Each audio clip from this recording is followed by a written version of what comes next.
Hola amigos, bienvenidos a un nuevo vídeo de Autofácil. En este caso vamos a probar un vehículo que pertenece a uno de los segmentos que más nos gusta en Autofácil. Se trata del segmento de los compactos y en este caso tenemos aquí a un magnífico Peugeot 308. En concreto se trata del 308 que representa la cúspide de la pirámide de las versiones de este modelo dentro de Peugeot.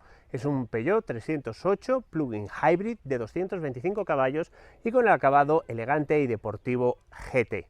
Aunque os recuerdo que también os podéis hacer con un 308 con motorizaciones más humildes. Está disponible con un motor 1.2 PureTech de gasolina y 130 caballos en combinaciones de cambio automático y cambio manual, y también con un 1.5 Blue HDI de 130 caballos y exclusivamente con el cambio automático de 8 velocidades, que por otra parte es el que emplea este plug-in hybrid de 225 caballos. Si os parece, vamos a ver cómo es por fuera, cómo es por dentro, cómo se carga, qué capacidades híbridas tiene y qué tal se comporta en carretera.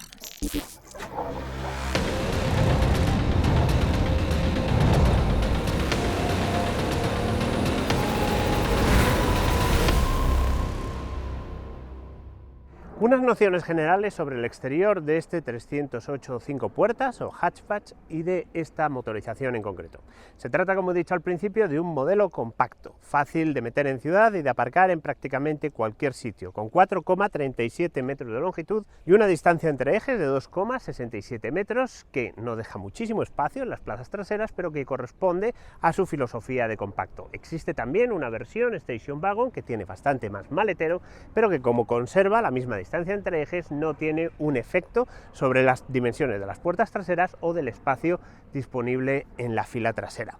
En cuanto a la motorización, he mencionado que es un híbrido enchufable y aquí delante lo que esconde es un motor 1.6 de inyección directa de gasolina con turbo que puede generar hasta 180 caballos de potencia y 250 Nm de par. Conectado a continuación tenemos un motor eléctrico de 110 caballos de potencia que puede generar hasta 350 Nm de par, y a continuación la caja de 8 velocidades automática que he mencionado. Cuando trabajan en equipo y tienen suficiente carga de batería, son capaces de entregar hasta 225 caballos de potencia, lo que permite a este coche alcanzar una velocidad punta muy brillante de 235 km por hora, acelerar de 0 a 100 en un poquito más de 7 segundos y moverse homologando un consumo medio de solamente 1,1 litro, que equivale a menos de 30 gramos de CO2 por kilómetro.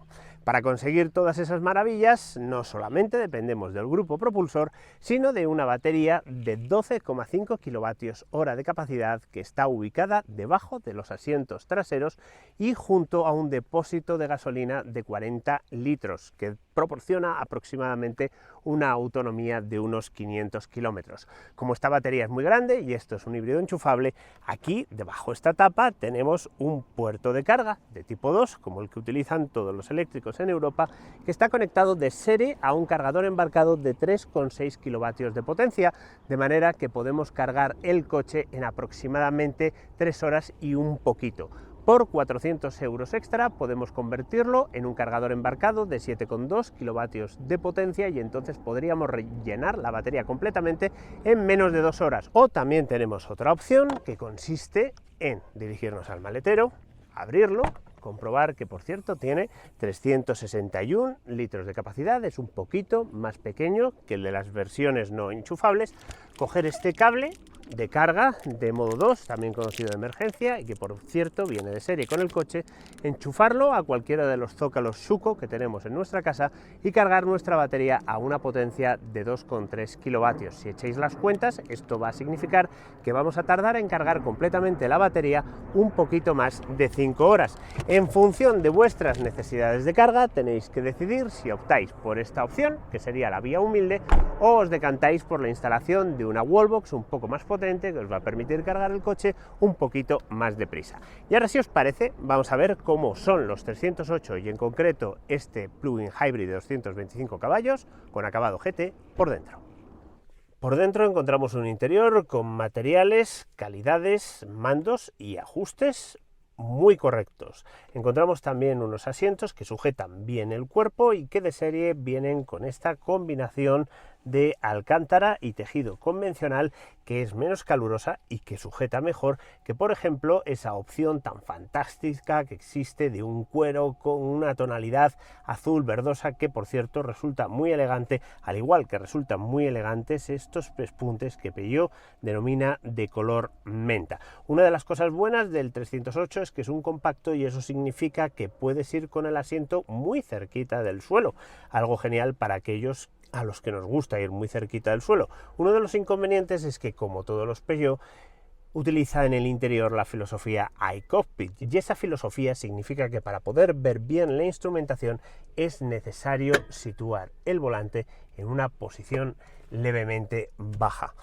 A mí, personalmente, llevar el volante tan bajo no me resulta confortable. Sin embargo, cuando comento esto con otras personas, muchos me dicen que no tienen absolutamente ningún problema con el diseño del iCockpit de Peugeot. De manera que os recomiendo que vayáis a un concesionario, probéis el diseño del puesto de conducción y si a vosotros os encaja perfectamente, entonces no va a haber ningún criterio mejor que ese. En cuanto a la interfaz de usuario, dejadme que ponga en marcha el coche pulsando el botón Start. El asiento, que cuenta con reglaje eléctrico, memorias y masaje de forma opcional, se ha echado hacia adelante y se han activado las tres pantallas que tenemos. Dos de 10 pulgadas, que son más o menos convencionales, y después esta fila con 6 pulsadores que se llama iToggle.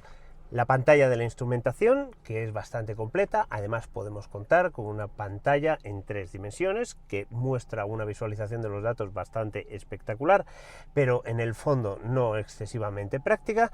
Tenemos esta pantalla central, también de 10 pulgadas, que presenta un funcionamiento satisfactorio, y además tenemos en la parte inferior esta pantallita con 6 pulsadores que he mencionado, los iToggles, que nos permiten configurar 6 accesos directos a diversas funciones.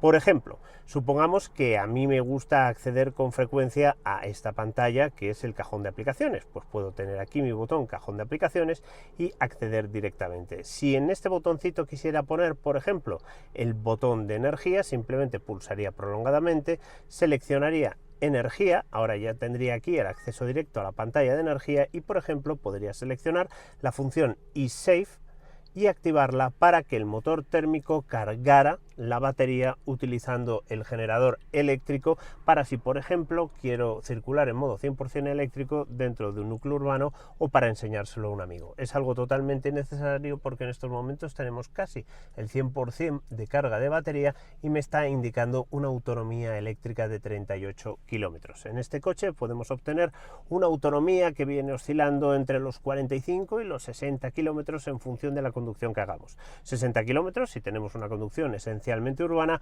unos 45 kilómetros si tenemos, por ejemplo, una combinación de un 33% ciudad, un 33% de conducción en vías interurbanas, un 33% de conducción en autopista, con puntas muy puntuales de 120 kilómetros. Esta solución de los iToggles al principio puede parecer liosa, pero con el tiempo te acabas acostumbrando a ella y te acaba resultando bastante confortable, porque si, por ejemplo, accedemos a este menú central, vemos que aquí tenemos el navegador y que aquí tenemos un montón de opciones más, y si, por ejemplo, yo quisiera tener los comandos vocales en lugar de los medios aquí, pues simplemente pulso prolongadamente, pulso aquí una vez, selecciono otra vez el OK Peugeot, y ahora cuando le doy al iToggle, hola Peugeot, puedo decirle lo que quiera y se ejecuta el comando vocal correspondiente. O si, por ejemplo, quiero tener un botón específico para acceder a la proyección de CarPlay o Android Auto, puedo tenerlo siempre a mano para no tener que andar brujuleando ni buscando ni nada por el estilo.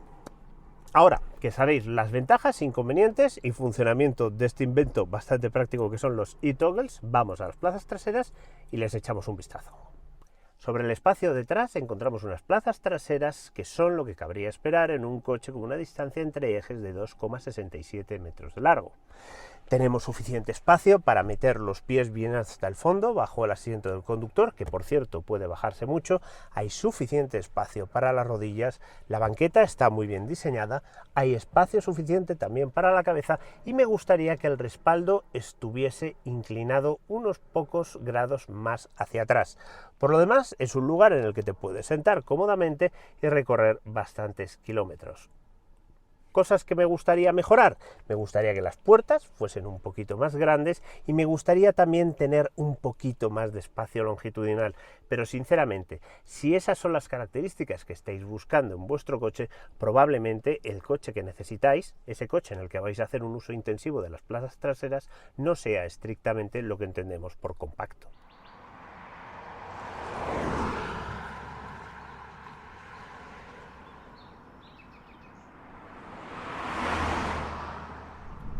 Bienvenidos a este 308 Plug-in Hybrid en marcha.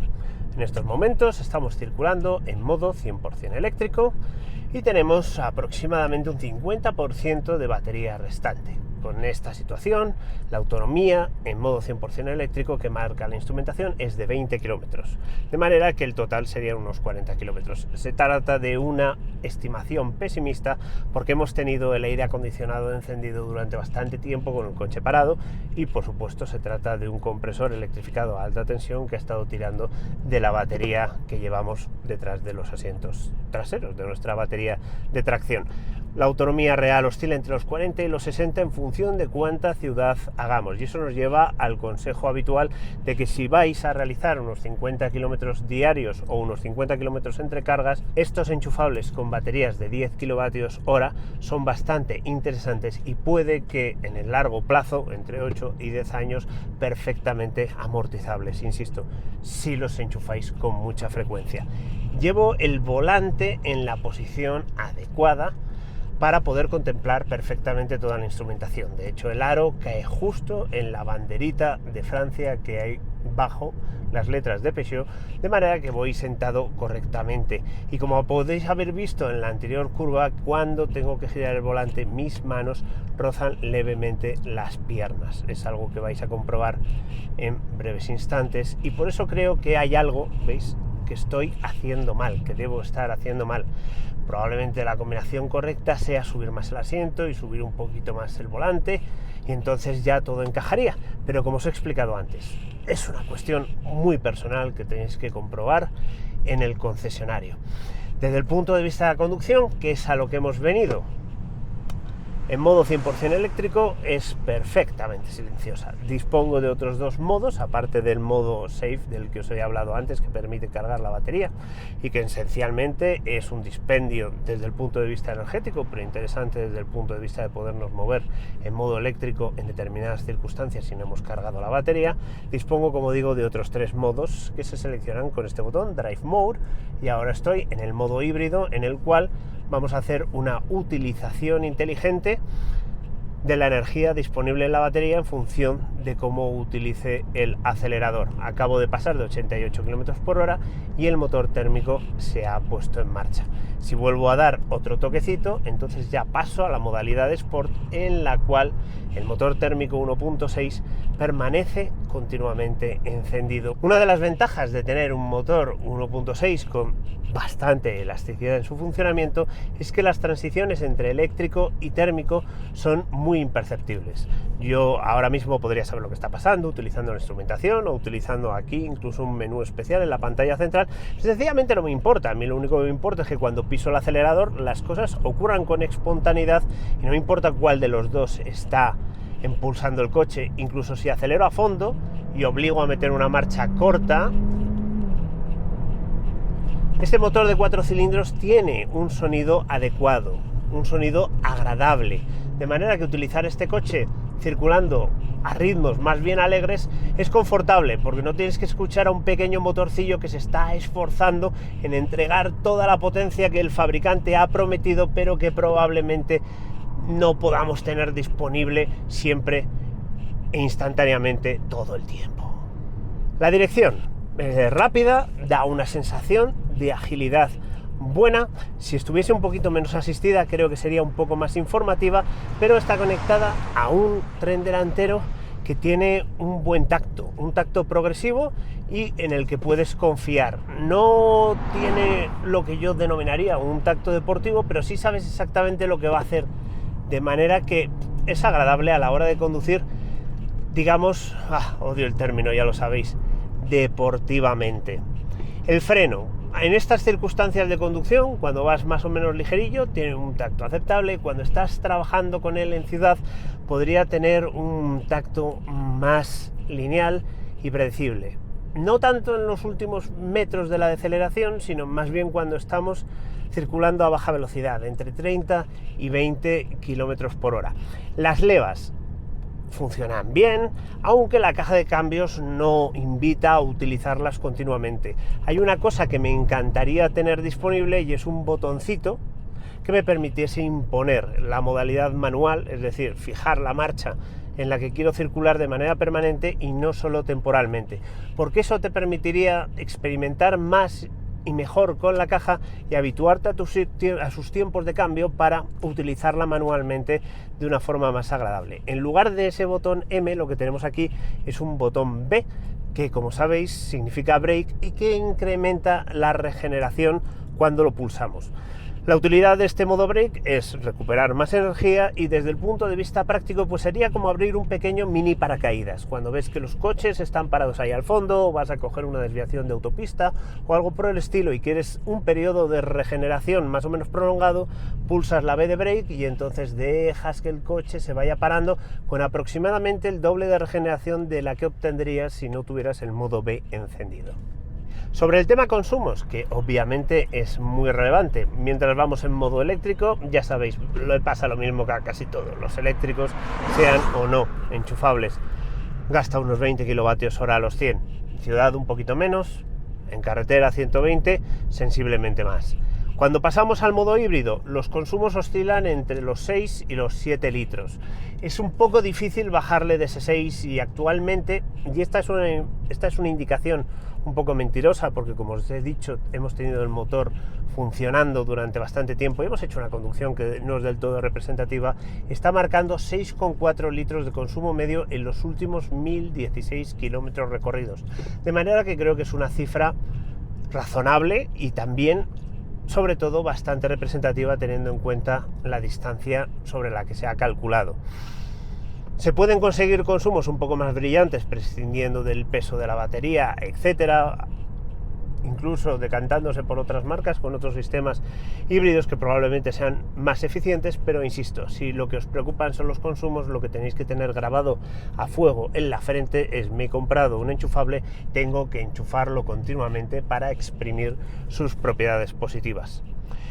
Y finalmente, en cuanto a asistentes a la conducción, etcétera, ha sido bastante sorprendente porque diría que se encuentra, puede que no a la altura de los mejores desde el punto de vista del mantenimiento de carril, porque desde el punto de vista del control de crucero adaptativo ya hemos llegado al punto en el que todos funcionan muy bien, e incluso ofrece funciones que no acaban de ser del todo útiles porque prefieres no utilizarlas, pero que te dan una sensación y una indicación de que estás lidiando con un sistema un poco más sofisticado que los demás, como el hecho de que este control de crucero con mantenimiento de carril ya sea capaz de cambiar automáticamente de carril una vez que lo indicas con el volante. Te sale aquí una pregunta, confirmas pulsando el radio del volante y entonces lenta y paulatinamente, siempre que no haya muchos coches alrededor, ni por supuesto ningún coche alcanzándonos, se produce el cambio de carril. Y en cuanto a cuestiones como el confort y la agilidad, bueno, el confort es elevado, la suspensión funciona bien, el nivel de balanceo es prácticamente imperceptible, el coche pesa 1705 kilos, conductor incluido, pero no se antoja en ningún momento pesado. El nivel de ruido también es bajo y cuando aparece ruido procedente del motor tenemos la increíble ventaja de que ese ruido se produce en frecuencias relativamente bajas, de manera que no es muy intrusivo, y el coche se siente ágil y se conduce con facilidad. Tienes que habituarte un poco al control de las levas para conseguir entrar y salir de las curvas en la marcha en la que tú quieres hacerlo, pero es un coche en el que si insistes a apretarle un poco las tuercas, bueno, bien, se deja achuchar sin absolutamente ningún problema y dando la sensación de que sí tiene esos 225 caballos que anuncia.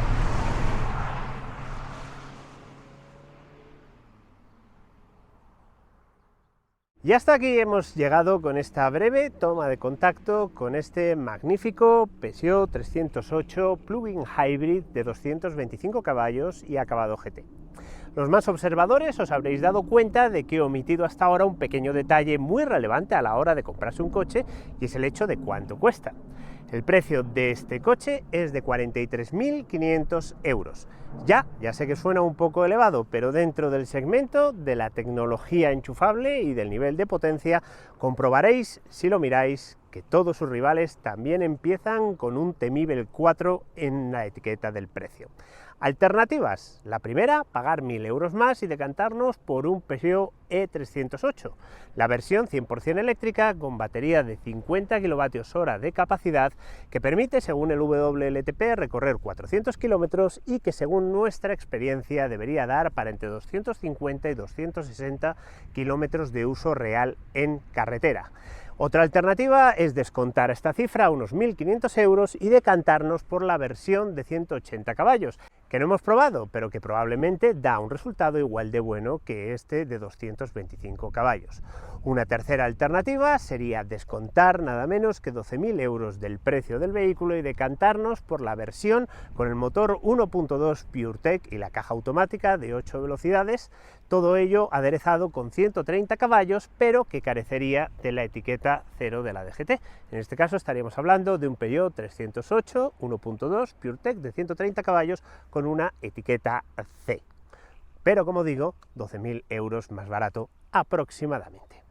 Mientras maduráis vuestra decisión de compra, a mí solo me resta recomendaros que entréis en autofacil.es para estar al corriente de todas las novedades del mundo del automóvil, que nos sigáis en todas nuestras redes sociales y, como siempre, daros las gracias por vernos.